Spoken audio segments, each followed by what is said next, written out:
Bonjour à tous et à toutes. Merci d'être encore là ce matin. Avant tout, nous remercions le Seigneur. Nous disons merci au Père de grâce qui nous a rassemblés ce matin, car si nous sommes réunis, c'est grâce à lui, c'est lui qui a permis cela. Il ne s'agit pas de notre volonté, mais de la sienne. Il ne s'agit pas de notre décision, mais de sa décision souveraine qui s'impose à tous. Et en cela, nous devons lui dire simplement merci. Amen. Alors ce matin, nous croyons que le Père a forcément un message à nous communiquer, un message qui fera du bien à notre être et qui nous permettrait de pouvoir davantage grandir dans notre connaissance de qui il est, car c'est cela la finalité de toute chose. Le plus important, c'est de le connaître tel qu'il est véritablement. Amen. Ah, J'apprécie particulièrement la chute de la prière de ce matin, qui est un peu comme une introduction pour le message que le Seigneur m'a mis à cœur, alors qu'on ne s'est même pas concerté avec le jugement aussi, mais il termine la prière en parlant de l'amour de Dieu. Et justement, c'est un peu ça qui fera l'objet de notre échange de ce matin, notre temps de partage de la parole ce matin, tournera autour de l'amour de Dieu. On va revoir ça. C'est quelque chose qu'on connaît déjà, mais il est toujours bien de revenir sur ça. Avant tout, je nous demanderai de pouvoir dans le contexte biblique, bien entendu, ouvrez nos Bibles dans le livre de Actes des Apôtres, chapitre 8. Actes des Apôtres, chapitre 8, à partir du verset 26 jusqu'au verset 31. Actes des Apôtres, chapitre 8, verset 26 à 31. Je lis. L'ange du Seigneur dit à Philippe, pars vers le sud sur la route qui va de Jérusalem à Gaza. En ce moment, il n'y a personne sur la route. Philippe part tout de suite. En chemin, il voit un homme. C'est un eunuque éthiopien, un fonctionnaire important. C'est lui qui s'occupe de toutes les richesses de Candace, la reine d'Éthiopie. Il est venu à Jérusalem pour adorer Dieu. Et il retourne chez lui. Il est assis dans une voiture à cheval et lit le livre du prophète Ésaïe. L'Esprit Saint dit à Philippe, avance, va jusqu'à cette voiture.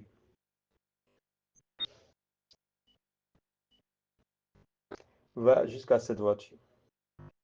Verset 30, Philippe y va en courant. Il entend l'Éthiopien qui lit le livre du prophète Ésaïe. Philippe lui demande, est-ce que tu comprends ce que tu lis? Verset 31, l'homme répond, comment est-ce que je peux comprendre? Personne ne m'explique. Et il invite Philippe à monter dans la voiture et à s'asseoir à côté de lui. Amen. Vous voyez, c'est un passage on connaît tous. Mais dans ce passage, il y a un fait important qui a attiré mon attention et qui va nous permettre d'entrer dans le vif du sujet de ce matin. Voilà un homme, on dit de lui, on l'a appelé l'eunuque éthiopien. C'est un eunuque. Et il était venu à Jérusalem pour adorer Dieu. Il a dit que sur le chemin de retour, il était en train de lire le livre du prophète Ésaïe. Il faut qu'on d'abord puisse contextualiser, on peut comprendre le contexte, parce que des fois, quand on ne comprend pas le contexte, on passe à côté et on n'arrive pas à cerner toutes les subtilités qu'il y a dans le message, dans ce qu'on lit. Voilà. Donc, le contexte, c'est quoi? Vous savez, il n'était pas donné à l'époque à tout le monde. C'est pas comme aujourd'hui où tout le monde, par exemple, a la Bible. Déjà, à l'époque, il n'y avait pas la Bible, mais il y avait quand même ce qu'on appelait les rouleaux. Voilà. Il y avait des documents, les livres des prophètes, mais ce n'était pas donné à tout le monde de pouvoir les lire. Ce n'était pas donné à tout le monde de pouvoir les lire. Pour les lire, il fallait être d'un certain niveau, en fait. Vous allez remarquer que, par exemple, un jour, on dit, on remet le rouleau à Jésus. Là, on était c'est dans Jean, non? Non, Luc 4, voilà, dans Luc 4, où on lui a remis le rouleau, et quand il prit le rouleau, Luc 4, verset 18, où il a dit, l'Esprit du Seigneur sur moi, quand il m'a envoyé, voilà, il a lu. Voilà. Pourquoi? Parce que Jésus était considéré comme un rabbi et il avait ses disciples, un maître. Donc, l'accès au rouleau, au livre des prophètes, n'était pas donné à tout le monde. Donc, si quelqu'un arrivait à voir le livre des prophètes, le rouleau et à lire, c'est qu'il était quand même déjà d'un certain niveau. Ce n'était pas juste un citoyen lambda. On pouvait le considérer comme un rabbi ou un maître. Donc, c'était un peu le contexte par rapport à cet eunuque éthiopien. Alors. Mais voici cet eunuque éthiopien qui était en train de lire un livre, le livre du prophète. Donc. Mais il est dit que Philippe s'approcha de lui et lui posait une question. On pouvait se demander, comment tu peux me poser une telle question? Il vient vers le monsieur, tu me vois en train de lire et tu me demandes, est-ce que tu comprends ce que tu lis? Et ça, c'est fondamental. Bien-aimé, est-ce que tu comprends? Est-ce que tu comprends ce que tu lis? Aujourd'hui, on a pris l'habitude, pour certains, où on entend dire que tu dois lire toute la Bible, de Genèse à Apocalypse. Tous les jours, il faut méditer, il faut lire. Tout ça, c'est bien. Mais ce qu'on oublie d'enseigner ou de dire aux gens, c'est est-ce que tu comprends ce que tu lis? Le tout n'est pas de lire. Parce que lire sans comprendre, c'est dangereux en fait. Lire sans comprendre, c'est très dangereux. On devient comme un demi-lettré. Vous savez, les demi-lettrés sont en griffe pire que des illettrés. L'illettré est plus réceptif. Mais le demi-lettré, il pense qu'il connaît déjà. Il pense qu'il connaît. Parce qu'il a juste des bribes d'informations, mais il n'a pas compris. Mais il va être un farouche défenseur du faux. Parce qu'il est ignorant. Mais c'est un demi-lettré. Et c'est la même chose avec quelqu'un qui lit sans comprendre. Il est pire que celui qui ne lit même pas. Parce que celui qui ne lit pas, quand tu le prends et tu le parles, il serait plus réceptif que celui qui a lu, mais qui n'a pas compris ce qu'il a lu. Puisque n'ayant pas compris ce qu'il a lu, il fera une mauvaise interprétation de ce qu'il a lu et penserait que ce que l'interprétation erronée, fausse que lui fait de ce qu'il a lu est la vérité. Et il défendra ça, bec et ongle. Et c'est généralement ce qui se passe aujourd'hui. Alors, donc, Philippe demanda à l'eunuque éthiopien, est-ce que tu comprends ce que tu lis? Et la réponse de l'eunuque éthiopien est ce qui attire le plus mon attention ce matin. L'eunuque répond, on dit l'homme répond, comment est-ce que je peux comprendre? Personne ne m'explique. Comment est-ce que je peux comprendre? Personne ne m'explique. Qu'est-ce que ça soulève? Ça soulève le fait que, au-delà de lire, ça peut être aussi entendre, comme ce matin nous entendons le message. Donc, au-delà d'entendre, il faut comprendre. Et pour comprendre, il faut que quelqu'un explique. Il faut que quelqu'un puisse expliquer. Il dit, mais comment est-ce que je peux comprendre? Personne ne m'explique. Donc, il lisait alors pourquoi? On peut se demander, pourquoi il lisait alors? Pour la forme.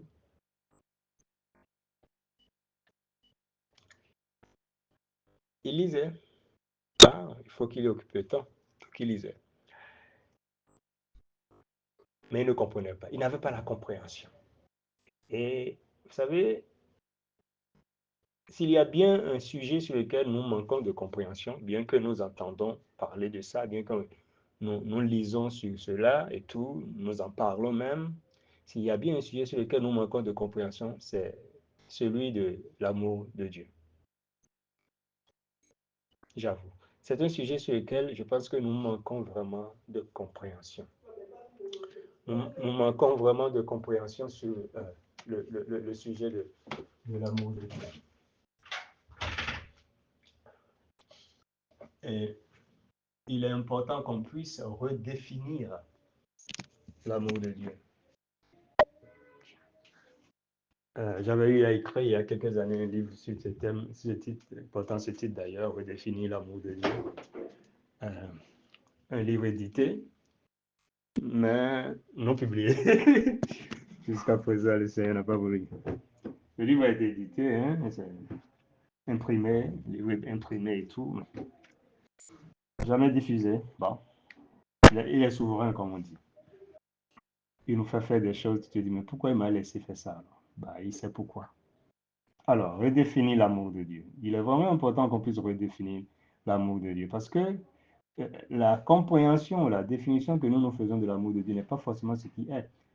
Il est dit dans Jean 4, verset 17 que Dieu est amour. On connaît ce passage. Dieu est amour. Ce n'est pas Dieu aime. C'est différent. Dieu est amour. C'est-à-dire, c'est ce qu'il est. C'est sa nature. De la même manière qu'on parlerait de nature humaine, hein, Dieu est amour. L'amour est sa nature. C'est ce qu'il est. Il ne cherche pas à aimer. Il n'a rien à faire pour aimer. Il est amour. Dieu est amour. C'est ce qui est dit à son sujet. Dieu est amour. Donc, dans tout ce qu'il fait, dans tout ce qu'il dit, dans tout ce qu'il décide, la seule chose que nous devrions voir derrière cela, c'est l'amour. Je reprends. Dans tout ce qu'il fait, dans tout ce qu'il dit, dans tout ce qu'il décide, dans tout ce qu'il veut, dans tout ce qu'il laisse se manifester dans nos vies au quotidien, quelle que soit la nature de ces choses, nous devrions voir uniquement l'expression de l'amour, parce qu'il est amour. Et c'est à ce niveau que ça coince.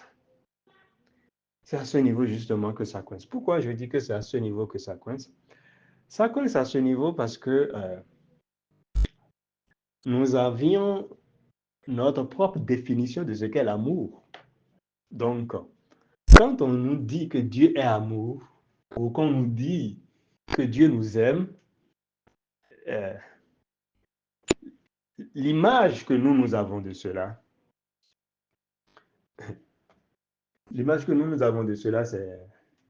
c'est que, voilà, en fait, c'est basé sur la notion du bien et du mal. Voilà, je vais le dire comme ça. C'est basé plus sur la notion que nous avons du bien et du mal.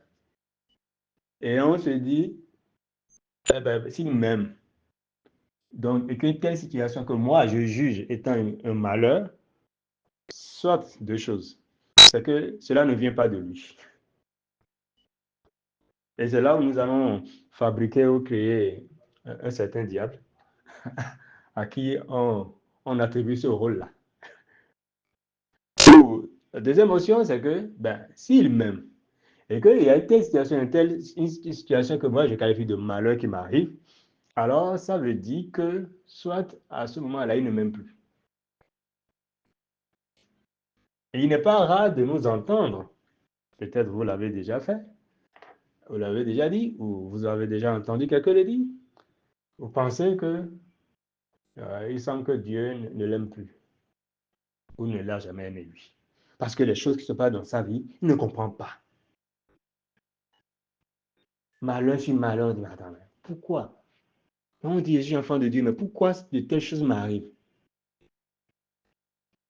C'est comme récemment, vous savez, vous avez entendu, il y a une situation actuellement, un monsieur, un artiste ivoirien qui a des situations, quand tu entends ça, tu te dis, attends, Dieu est ouf. Et tu vois, sur les réseaux sociaux, les gens mettent des commentaires, tu te dis, attends, comment Dieu peut permettre des trucs comme ça? Tu imagines? Le gars, en moins de 3 jours, en moins de 10 semaines quand même, il perd son épouse, il perd son papa. Vos enfants. Comment vous allez dire ça? Tu m'as dit quoi? Dieu n'est-il plus amour? Dieu ne voit-il pas la souffrance de cet homme? Dieu n'aurait-il pas pu attendre au moins que le gars finisse le deuil de sa femme, enterre sa femme, avant, qui laisse couler au moins quelques jours, quelques semaines, quelques mois, avant de retirer le souffle de vie à son papa? Comment peut-il laisser le monsieur subir deux chocs émotionnels en si peu de temps? C'est pas, c'est pratiquement insupportable. Personne ne voudrait être à la place de ce monsieur, en fait. Perdre deux proches en quelques jours. Ça veut dire que tu n'as même pas encore enterré la première personne. Ça ne fait pas 3 jours. Et ton propre géniteur biologique aussi. Bah, tu fais comment? C'est c'est hyper douloureux. Mais dans tout ça, là, Dieu est amour. On va dire, mais Dieu est amour même dans ça. Oui, Dieu est amour même dans ça. Même dans les situations les plus pénibles, les plus difficiles, les plus insupportables, inimaginables que que nous pouvons vivre ou traverser, Dieu est amour et il nous aime. Et ces situations, en réalité, ne sont que l'expression de l'amour de notre Père pour nous. Oui. Ce que nous appelons bien ou bonheur et ce que nous appelons mal ou malheur, tout cela constitue l'expression de l'amour de notre Père éternel pour nous. Et c'est donc ce qui fait que pour nous, tout va bien. Quand il est dit qu'aucun malheur n'arrive au juste, avec du recul, quand on est dans des situations, on se dit, mais comment on peut me dire ça? Je vis telle situation, ça c'est un malheur. Mais vous dites il est écrit qu'aucun malheur n'arrive au juste. Mais si aucun malheur n'arrive au juste, alors pourquoi je vis cette situation-là? Et donc, soit c'est que je ne suis pas juste, soit la parole n'est pas vraie. Et donc, comment on va essayer de dédouaner la parole, là on conclut que donc on n'est pas juste.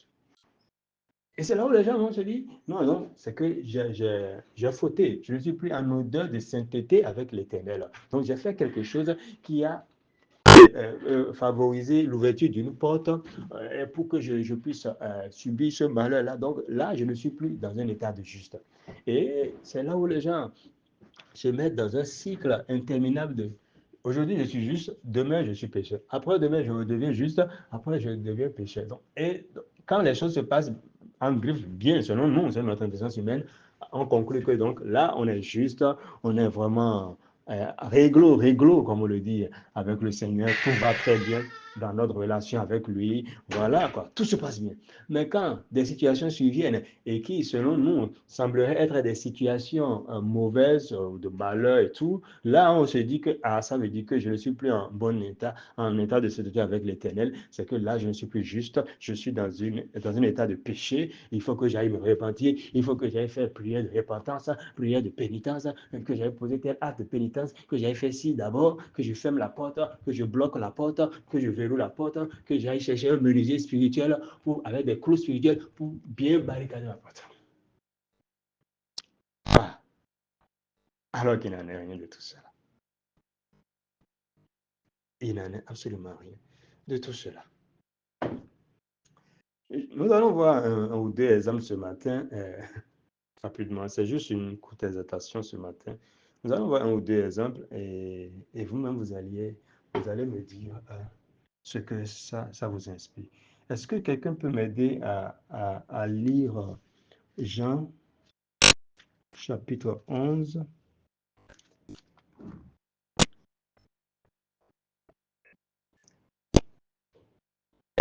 Quelqu'un peut m'aider à lire Jean chapitre 11 à partir du premier verset jusqu'au verset 16. Shalom. Jean 11, du 1er au 16. Il y a un homme malade appelé Lazare. Il habite à Béthanie, le village de Marie et de sa sœur Marthe.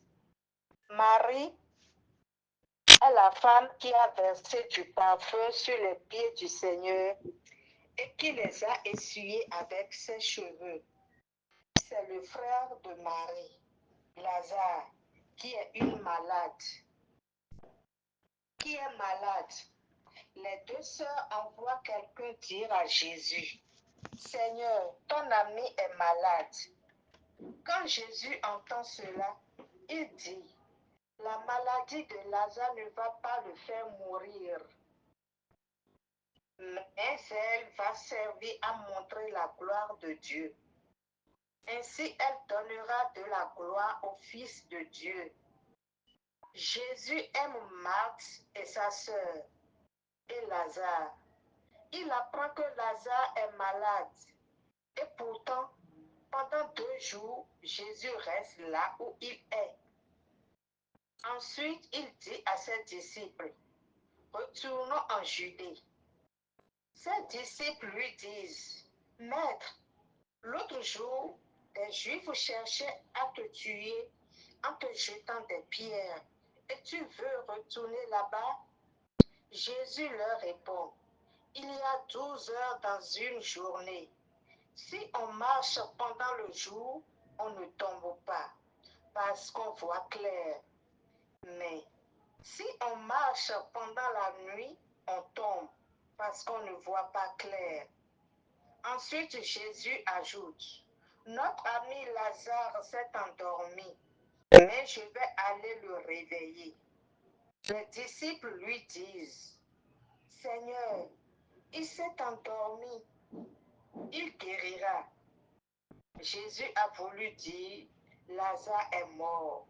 Mais les disciples croient qu'il parle du sommeil normal.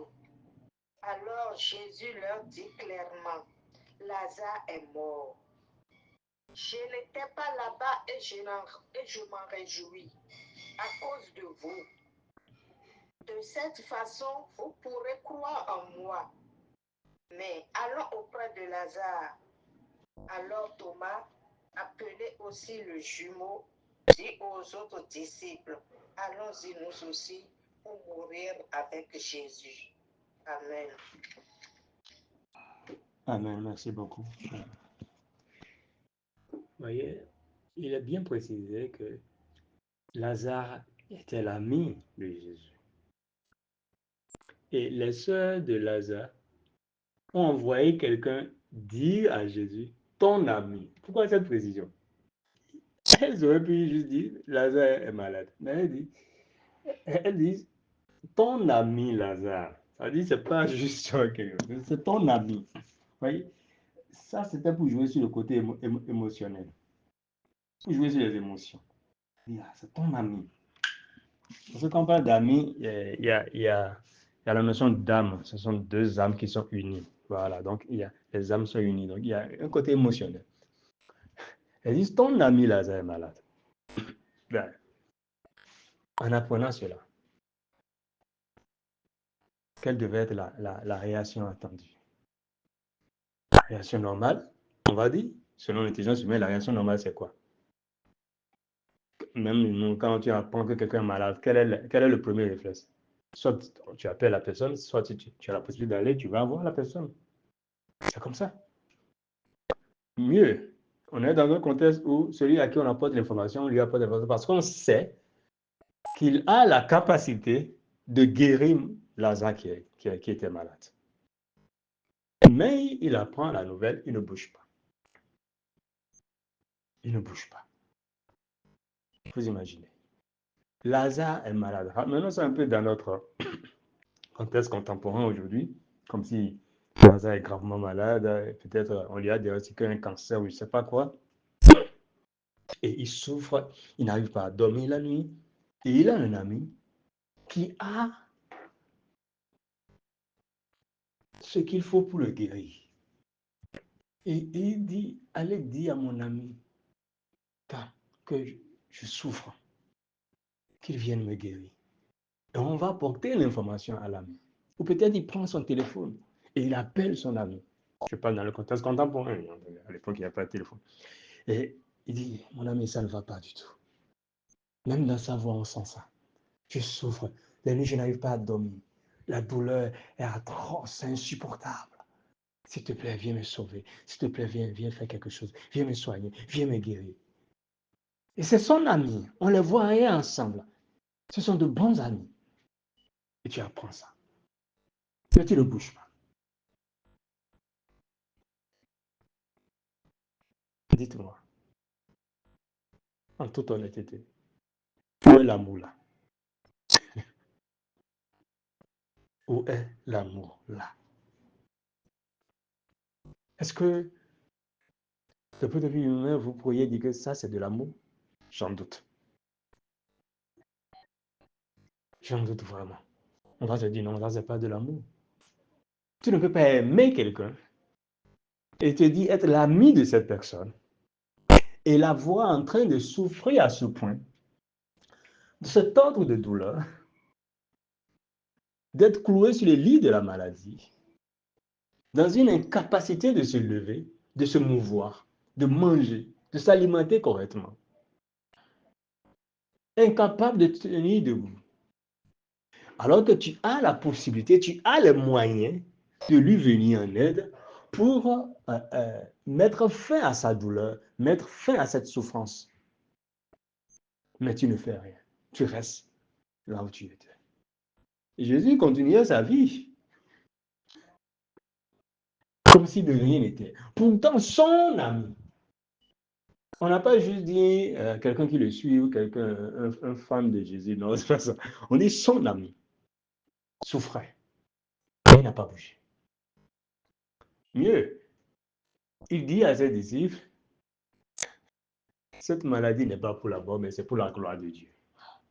Mais si c'est pour la gloire de Dieu, vas-y, non, va, le guéris. Mais non, il reste là. Jusqu'à ce que Lazare ne décède. Et on vient encore lui porter l'information pour dire, Lazare est mort. Ah, tu n'as rien fait. Ton ami, tu avais la capacité, tu as la capacité de lui venir en aide pour qu'il ne meure pas, mais tu n'as rien fait. Et tu l'as laissé et il est mort. Pourtant, tu dis que tu l'aimes. Pourtant, on dit Dieu est amour. Et voilà, Lazare est mort. On vient lui apporter l'information. Peut-être là encore, il pouvait dire que je vais quand même soutenir la famille. Les soeurs de Lazare me connaissent très bien. Marthe, Marie, ben, je vais là-bas. Ouais, jusqu'à Marthe va à la cuisine pour préparer. On connaît toute cette histoire. Marthe, voilà, donc, tout ça. Donc, Marie s'assoit à côté de lui. Donc, tout le monde le connaît. Dans la famille, tout le monde le connaît. Donc, au moins, il ira les soutenir. Oh, il ne bouge pas. Il attend. Un jour, 2 jours, 3 jours, sans bouger. Oh, c'est du matin. Ouais, en fait, plongeons-nous dans le contexte de l'époque un peu. Et mettons-nous comme à la place des disciples de Jésus pour voir un peu l'ambiance en ce moment-là. Si c'est toi qui étais là, hein? Aujourd'hui c'est une histoire, on lit, on lit, on lit. Mais si on était en train de la vivre au moment où ça se déroulait, on était là avec lui, on était là. Hein, à la place par exemple de Jean ou de Matthieu, on était là. Et tu vois ça. Qu'est-ce que tu as pensé? Tu as dit, mais celui-là, non, non, non, ça c'est pas. On s'est trompé. On a fait fausse route. Celui-là, non, il est méchant. Ça, c'est un envoyé du diable. Il n'a pas un cœur. C'est une pierre qu'il a à la place du cœur. Comment? Comment on peut être insensible à ce point? Comment on peut être insensible à ce point? Mais il n'a pas bougé. Et c'est après 3 jours maintenant qu'il dit aux disciples, bon, allez, levez-vous, on va aller. On va aller. Il attend. Il attend quand tout est pourri déjà. Parce qu'après 3 jours, et voilà, il y a déjà la décomposition du corps qui commence et tous les vers sortent. Donc, il attend que la situation soit irrécupérable. Au point de vue humain. Avant maintenant de se décider à se lever. Pour dire, bon, on ira le voir. Tu vas voir quoi? Le cadavre?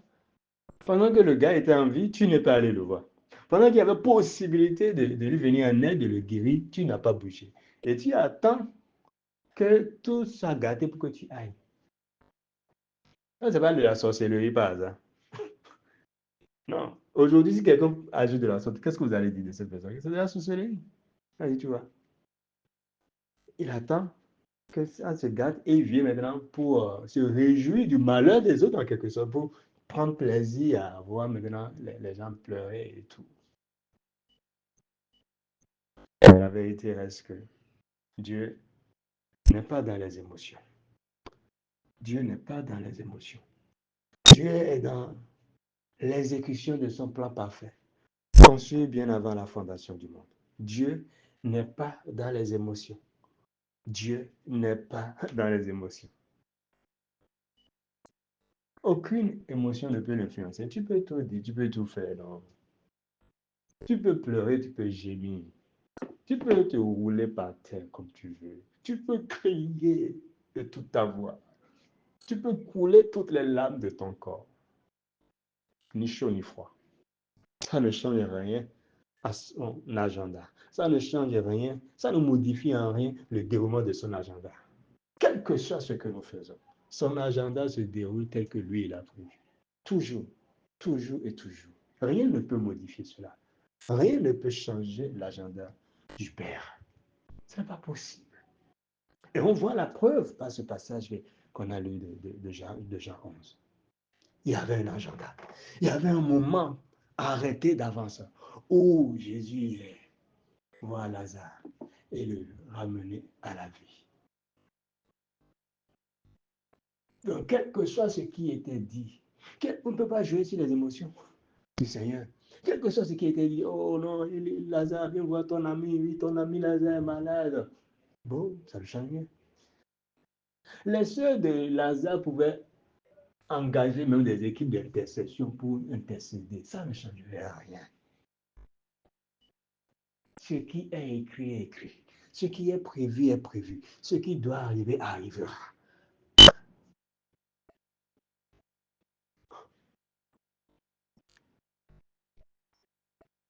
Mais Dieu est amour. C'est ça le paradoxe en fait. Qu'on a un peu du mal à comprendre et à accepter. Puisque Dieu fait toutes choses. Dieu est l'auteur de toutes choses. Dieu est celui qui est derrière toutes choses. Et tout lui obéit, tout lui est soumis. C'est lui qui a créé toutes choses, on va dire.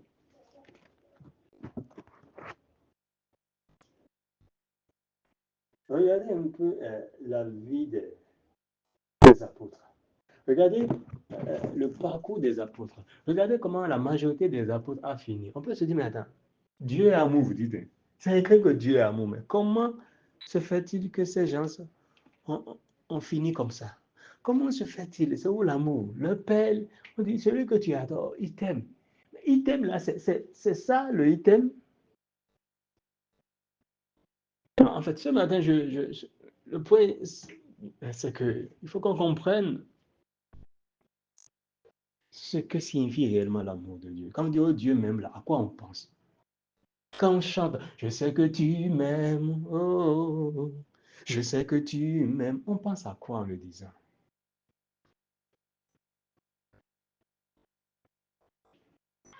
Est-ce qu'on pense que donc, oui, je sais que tu m'aimes, donc, telle situation peut m'arriver? Non, si c'est à ça que tu penses, mon frère, ma soeur, laisse-moi te dire ce matin que tu fais fausse route. Parce que le je sais que tu m'aimes là signifie que tout peut t'arriver. Tout. Oui. Tout peut t'arriver. Et tout ce qui t'arrive n'est que l'expression de son amour. Tout ce qui t'arrive ne fait que rendre témoignage au fait que oui, il t'aime vraiment. Il t'aime. C'est son amour aussi, ça.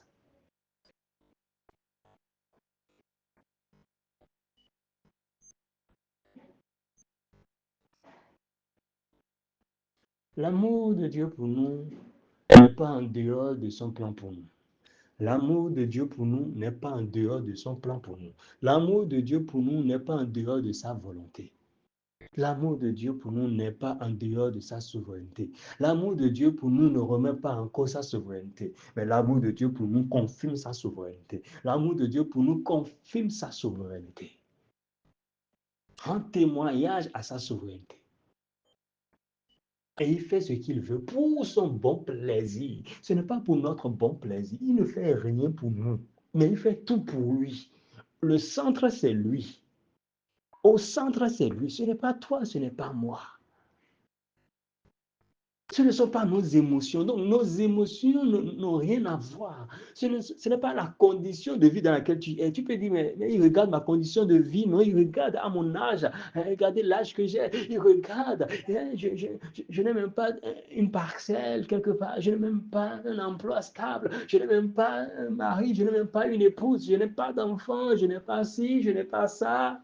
Je n'ai pas d'argent. Mon compte bancaire est vide. C'est dans le rouge. Dieu, excusez un peu l'expression, mais Dieu n'a que faire de ça. Dieu n'a que faire de ça. Ouais, ça peut faire mal. Mais c'est la stricte vérité. Dieu n'a que faire de ça. Dieu ne regarde pas à ça. Il regarde à ce qu'il a prévu. Il regarde qu'à ce qui est son bon plaisir à lui. Écoutez, quand on dit qu'à Golgotha, Jésus était sur le bois infâme et on l'a roué de coups, ça c'est amour, ça. C'est l'amour. Parce que Jésus à Golgotha représentait comme l'image du Fils de Dieu, c'est ça. Comme l'image, c'était comme l'image du Fils de Dieu. Voilà. Donc on me dit, mon père, pourquoi m'as-tu abandonné? Et donc, on va dire, madame.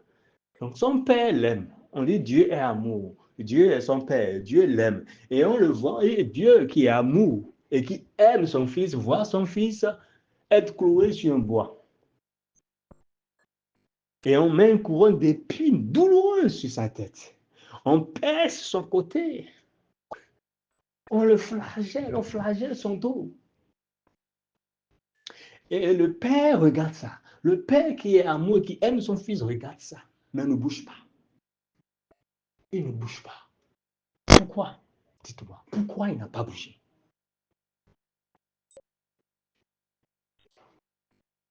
Aidez-moi à répondre à ça. Pourquoi il n'a pas bougé? Parce qu'il avait la possibilité de bouger. Il avait la possibilité d'intervenir en un claquement de doigts. Mais il ne l'a pas fait. Pourquoi? Oui, maman Patricia dit, il a un but.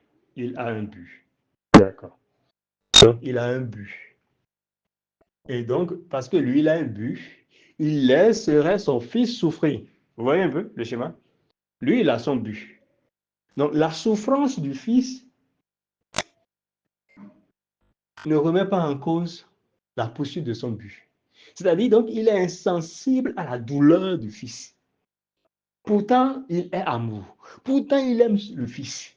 Et il reste insensible à la douleur du fils. Pourquoi? Parce qu'il a un but. Vous trouvez ça normal? Dites-moi. Vous trouvez ça normal? Là, on parle d'un point de vue humain. Dites-moi. Avec du recul, vous-même.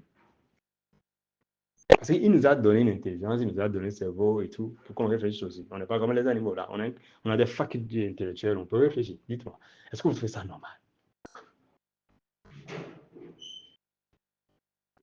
Est-ce que vous, humainement parlant, simplement parce que vous avez un but, c'est le cas, vous allez voir votre enfant dans une situation de souffrance extrême, de douleur, et or, vous avez la possibilité de l'en délivrer, de le sortir de cette situation pour qu'il ne périsse pas, mais vous ne faites rien. Pourquoi? Parce que vous avez un but. Si vous faites ça, ou si quelqu'un fait ça, on vous le dit, quelle sera votre réaction? Qu'est-ce que vous avez pensé de cette personne qui agit de la sorte? Ne diriez-vous pas de cette personne qu'elle est méchante? Ne diriez-vous pas de cette personne qu'elle n'aime pas son enfant? Ne diriez-vous pas de cette personne qu'elle est une sorcière?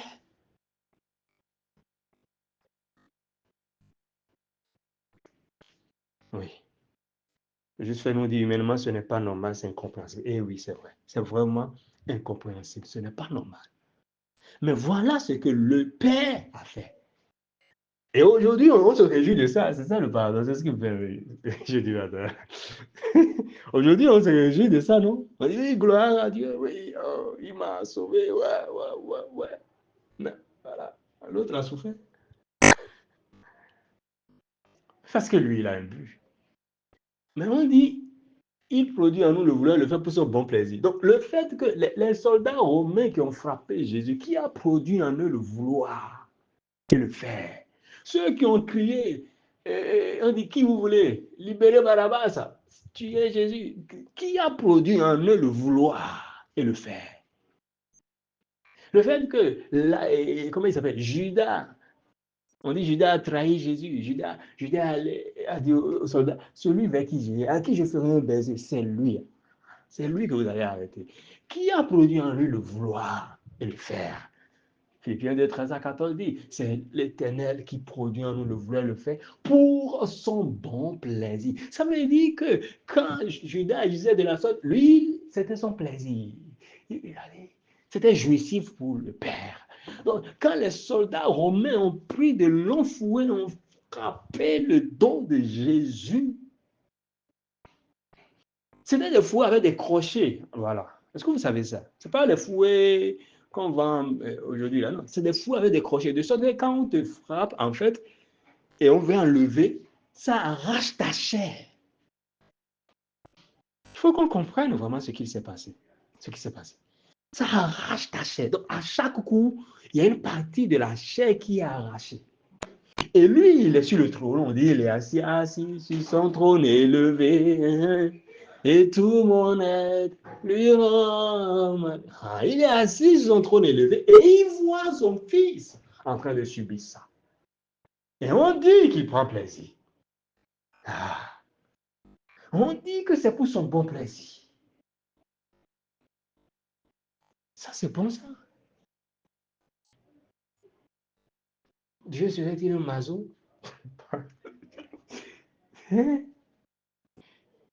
Il prend plaisir. Parce que si ce n'était pas pour son bon plaisir, en un clin d'œil, il allait arrêter ça. Puisqu'il est dit à son sujet, Proverbe 21, verset 1, que le cœur du roi est comme un courant d'eau dans le creux de sa main et il incline de quel côté que lui, l'Éternel, veut. Ça veut dire qu'il pouvait incliner le cœur d'Hérode, le cœur de Pilate, tout cela, de sorte que jamais il ne crucifie Jésus. Mais il ne l'a pas fait. Pourquoi? Parce que ça répondait à son plan, ça répondait à sa volonté. C'était ce qu'il a prévu, pour son bon plaisir. Mais d'un point de vue humain, comment on voit cette scène-là? Comment on voit cette situation-là? Comment on qualifie cette situation? On ne va pas qualifier cette situation d'heureuse, on ne va pas la qualifier de bonne sur le moment. Non, mais on dira c'est un malheur.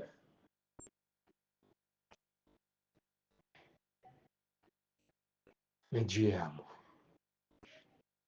Et donc, quand on parle de l'amour de Dieu, recontextualisons cela et comprenons que l'amour de Dieu, c'est pas, c'est tout en fait, c'est le tout. C'est tout, tout est amour de Dieu. Tout est expression de l'amour de Dieu. Peu importe ce que tu traverses, dans tout cela, reconnaissons que c'est l'expression de son amour. Il m'aime. Oui, c'est son amour. C'est comme ça qu'il a voulu exprimer son amour. Il est libre d'exprimer son amour comme il veut. Il n'a de compte à rendre à personne. Nous ne comprenons pas. Il n'y a pas de logique dedans en fait. Si tu veux raisonner d'un point de vue logico-intellectuel, tu passeras à côté. Et c'est ce qui fait que des gens ont du mal. Hein. Il y a deux courants aujourd'hui. Certains vont dire non, donc votre histoire de Dieu là, c'est faux parce que quand même, il ne peut pas. Comment vous dites qu'il aime ses enfants et il va voir ses enfants, mais vous avez dit que c'est Dieu qui fait ça. Jamais ça peut être Dieu. Non, non, non. Soit ce Dieu-là, il est méchant, il n'existe pas, ou soit ce Dieu, donc en dehors de ce Dieu, il y a quelqu'un d'autre qui fait ça. Et c'est là où on fabrique, on crée, je répète encore, on fabrique, on crée un être appelé diable qui sort de notre imagination. Et on dit que donc c'est cet autre être-là qui fait ces malheurs-là. Parce que non, Dieu ne peut pas faire ça. Parce que Dieu est amour. Mais sauf que qu'est-ce que tu mets dans Dieu amour? Est-ce que tu as compris? Maintenant, comme le livre que tu as pris. On dit, mais est-ce que tu comprends ce que tu dis? Est-ce que tu comprends ce que tu dis? Quand tu dis Dieu est amour, est-ce que tu comprends ça? Tu peux comprendre que quand tu aurais expliqué. Ésaïe 45, c'est à lui qu'on connaît tous. Chaque fois, chaque dimanche, on revient sur ce verset. Il dit, je crée la lumière, je forme les ténèbres. C'est lui qui fait ça. Il n'a pas dit, je crée la lumière et un être appelé diable forme les ténèbres. Non. Il dit, c'est moi l'Éternel qui crée la lumière, qui forme les ténèbres. C'est moi. Et moi seul. Et en dehors de moi, il n'y a que néant. C'est ce que dit l'Éternel. Donc, ce que tu qualifies de bonheur, c'est lui qui crée ça. Ce que tu qualifies de malheur, c'est lui qui forme ça. Ce n'est pas quelqu'un d'autre. Tout vient de lui. C'est lui qui a créé toutes choses. Et tout lui obéit. Tout lui est soumis. On dit des galaxies jusqu'au royaume, aux souverainetés, tout, c'est lui. Colossiens 1,16. Tout. C'est lui qui a créé toutes choses. Dans les cieux, sur la terre. Dans les cieux et sur la terre. C'est l'Éternel qui a créé toutes choses.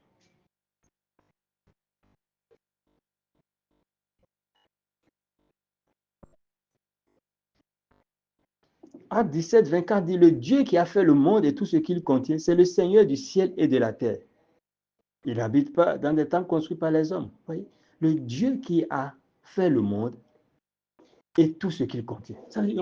C'est lui qui a fait tout ce que le monde contient. Quand on dit tout, c'est tout. Hein?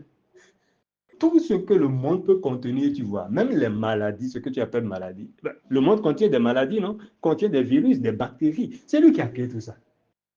C'est pas quelqu'un d'autre. Hein? C'est pas quelqu'un d'autre. Pourquoi on commence à avoir esprit de paludisme, esprit de sida, esprit de ci, esprit de Covid? Non, c'est pas ça. C'est lui qui a créé tout. C'est lui qui a tout créé. Tout lui appartient. Tout lui est soumis.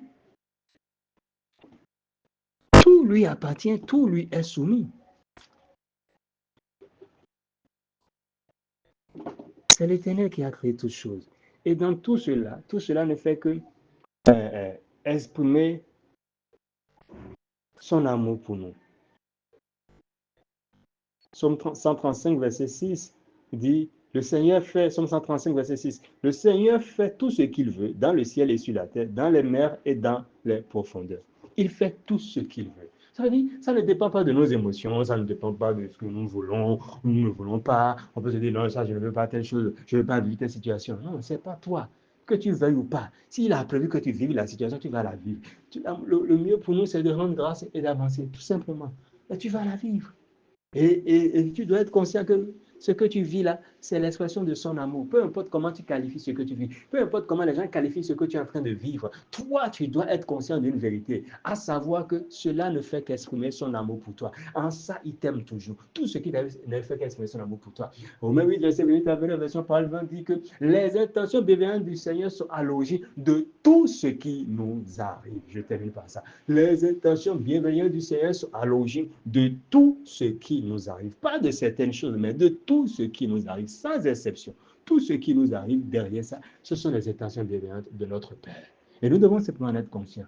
Ce sont les intentions bienveillantes parce qu'il est amour et tout ce qu'il fait ne fait qu'exprimer ce qu'il est. Tout ce qu'il laisse se manifester dans nos vies ne fait qu'exprimer ce qu'il est, à savoir amour. Donc tout exprime son amour pour nous. Humainement parlant, ça peut être incompréhensible pour nous. On peut se dire, non, comment ça? Même ça, là, donc c'est son amour aussi, ça? Oui, c'est son amour. C'est son amour. C'est son amour aussi. À Golgotha, c'est son amour aussi. Ah, si tu étais à Golgotha ce jour-là, est-ce que tu dirais que c'est l'amour de Dieu, ça? Mais c'était l'amour de Dieu. C'était l'amour de Dieu. Amen. Voilà le message que j'ai eu à cœur de partager avec vous ce matin. J'espère que cela a été édifiant pour nous. Sans doute, il y a des questions ou des apports. Vous avez la parole. Rendre grâce au Seigneur pour encore ce rappel qu'il nous fait ce matin sur la compréhension de son amour pour nous, sur la compréhension du fait qu'il est amour et que dans tout ce qui laisse se manifester dans nos vies, il ne fait ainsi qu'exprimer l'amour. Tout ne fait qu'exprimer l'amour dans nos vies. Dieu est amour et il nous aime. Et dans tout ce qu'il laisse se manifester dans nos vies, cela n'est que l'expression de son amour.